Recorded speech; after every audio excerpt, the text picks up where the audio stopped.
ಒಂದು ಸುಂದರ ಹುಡುಗಿ ನೀರಾಗಿ ನದಿಯಾಗಿ ಹರಿದು ಲೋಕ ಕಲ್ಯಾಣ ಮಾಡುತ್ತಾ ಎಷ್ಟೋ ಜೀವರಾಶಿಗಳಿಗೆ ಜೀವನಾಡಿಯಾಗಿದ್ದಾಳೆ. ಅವಳ ಕತೆ ಬಗ್ಗೆ ಹೇಳ್ತೀನಿ ಬನ್ನಿ.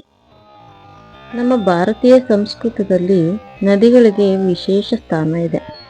ದಕ್ಷಿಣದ ಗಂಗೆ ಅಂತಾನೆ ಪ್ರಸಿದ್ಧ ಆಗಿರುವಂತ ಜನರ ಜೀವನಾಡಿ ಕಾವೇರಿ. ಕಾವೇರಿ ನದಿ ಹುಟ್ಟಿದ್ದು ಕೊಡಗಿನ ತಲಕಾವೇರಿಯಲ್ಲಿ. ಪುರಾಣಗಳ ಪ್ರಕಾರ ಕಾವೇರಿಯು ಸಪ್ತ ಪುಣ್ಯ ನದಿಗಳಲ್ಲಿ ಒಂದಾಗಿದೆ. ಹಾಗೆ ದಕ್ಷಿಣ ಭಾರತದ ಏಕೈಕ ಮಹಾನದಿ ಕೂಡ ಆಗಿದೆ. ಕೊಡಗಿನವರು ಕಾವೇರಿಯನ್ನು ತನ್ನ ಕುಲದೇವತೆಯನ್ನಾಗಿ ಕೂಡ ಪೂಜಿಸ್ತಾರೆ. ತಲಕಾವೇರಿಯು ಕೊಡಗು ಭಾಗಮಂಡಲ ಹತ್ತಿರ ಬ್ರಹ್ಮಗಿರಿ ಬೆಟ್ಟಗಳ ತಪ್ಪಲಿನಲ್ಲಿದೆ.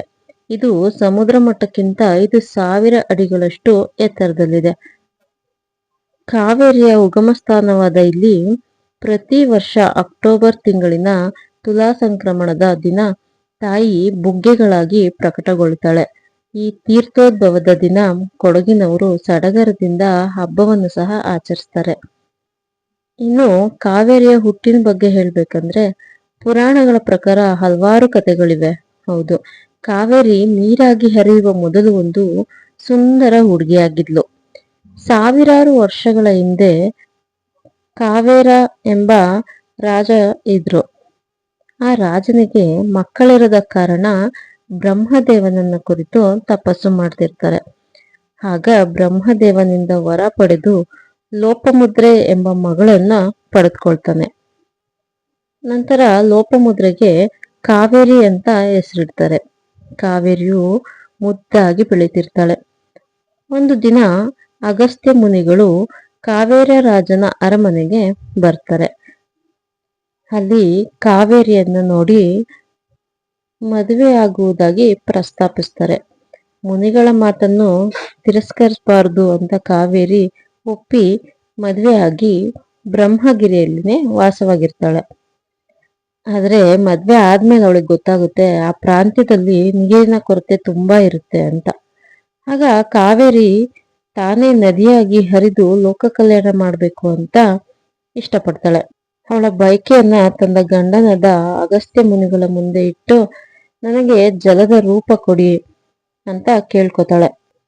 ಆದ್ರೆ ಅಗಸ್ತ್ಯ ಮುನಿಗಳು ಈಗ ವರವನ್ನು ನಾನು ನಿನಗೆ ಕೊಡಲಾಗುವುದಿಲ್ಲ, ಮುಂದೆ ಒಂದು ದಿನ ಕೊಡ್ತೀನಿ ಅಂತ ಹೇಳ್ತಾರೆ.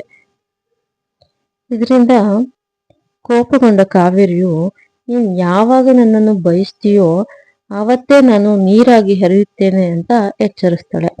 ಇದರಿಂದ ಭಯಗೊಂಡ ಅಗಸ್ತ್ಯ ಮುನಿಗಳು ಕಾವೇರಿಯನ್ನು ತನ್ನ ಕಮಂಡಲದೊಳಗಡೆ ಬಂಧಿಸಿಡ್ತಾರೆ.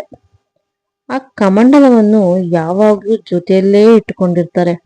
ಆದ್ರೆ ಒಂದು ದಿನ ಸಂಧ್ಯಾ ವಂದನೆಗೆ ಹೋಗುವಾಗ ಆ ಕಮಂಡಲವನ್ನ ತನ್ನ ಶಿಷ್ಯರ ಹತ್ತಿರ ಕೊಟ್ಟು ಹೋಗಿರ್ತಾರೆ.